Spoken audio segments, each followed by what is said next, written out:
All right, this is your 90-90 hip lift. So this is a breathing activity. What we're going to go through first is the setup for this activity. So what I'm going to get Tori to do here is to place her heels up onto the bench. Now part of this 90-90 is finding that 90-degree angle at both your hips and your knees.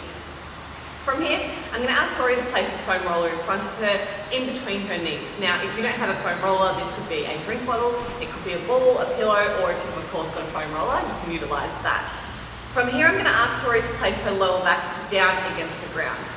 All of this setup is just placing her pelvis into a really stable position to enable her to do diaphragmatic breathing. You can see this here that Tori's got her hands on the bottom of her ribs, and that's just giving herself feedback on what's happening with her breathing.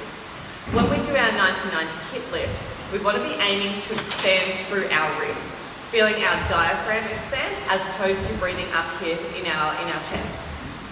So from here, what I'm going to ask Tori to do is to take a 5-second breath in and a 5-second breath out, really aiming to feel that expansion out through her ribs. And then as she breathes out, feeling it compress. Okay, so we're looking for expansion on our inhale and compression on our exhale. If you can't feel it through your hands down here and it's feeling a little bit more like it's up here, just take the time to connect. If you've done yoga or anything like that in the background, you may be familiar with belly breathing, sometimes it's termed, so really feeling that breathing